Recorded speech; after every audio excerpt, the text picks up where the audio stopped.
grab a bit of grass, find a nice spot. It's a beautiful August day here in the Shugborough walled garden.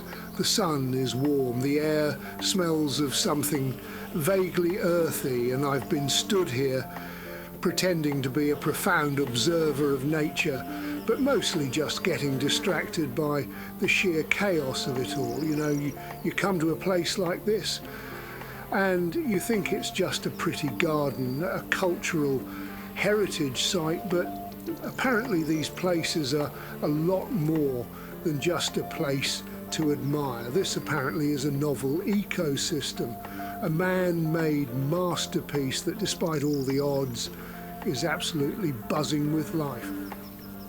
Places like this counted something like 189 species of flower-visiting insects over a couple of years. I've been here for 10 minutes, and I think I've seen about that number different insects on one single plant.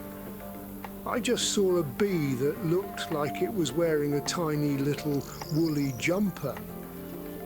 Probably a rare one, a two-striped sleepy bee perhaps. It's amazing what you can find when you stop looking for the obvious.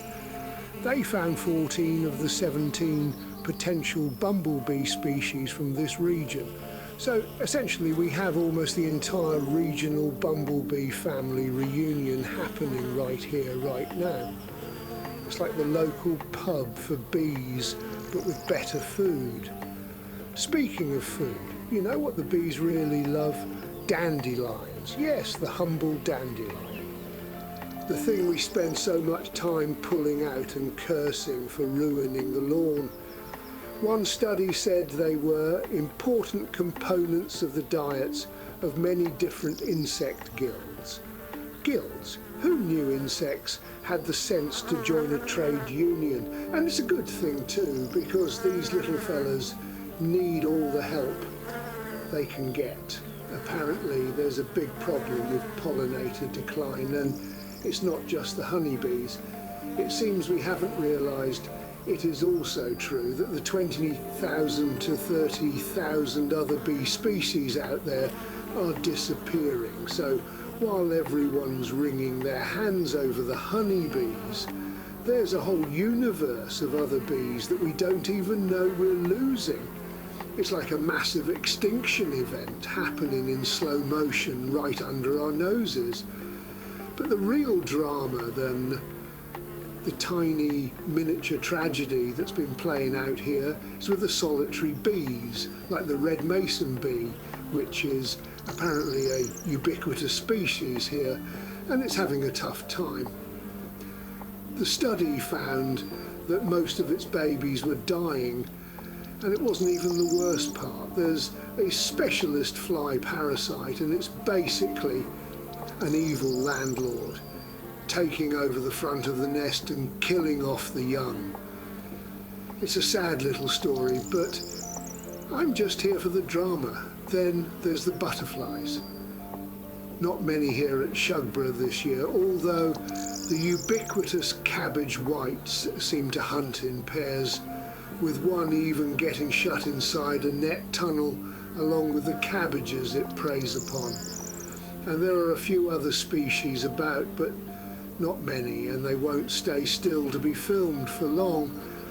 There are other dangers, even in a garden where insecticide has long been persona non grata. Frequent mowing is a big problem. Studies called bumblebees the most frequent victims of this practice. You're a big, fluffy bumblebee.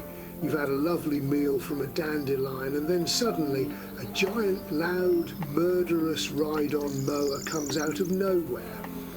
Of course, that doesn't happen at Shugborough. The National Trust makes a point of letting its grass get a bit shaggy outside these walls and uses a small robot mower on the lawns inside. It's all part of this massive, intricate web of life, isn't it? One document I read ended with this really heavy quote. Something about how we're all just one thread in the web, and whatever we do to the web, we do to ourselves. So next time you see a bumblebee lumbering across a flower or a tiny little fly buzzing around, just remember they're not just bugs. They're part of a secret society, a soap opera, and a tragedy, all at the same time. And all you have to do to support them is let the dandelions live. It's not a lot to ask, is it? Now, if you'll excuse me, I'm off to find that woolly jumpered bee.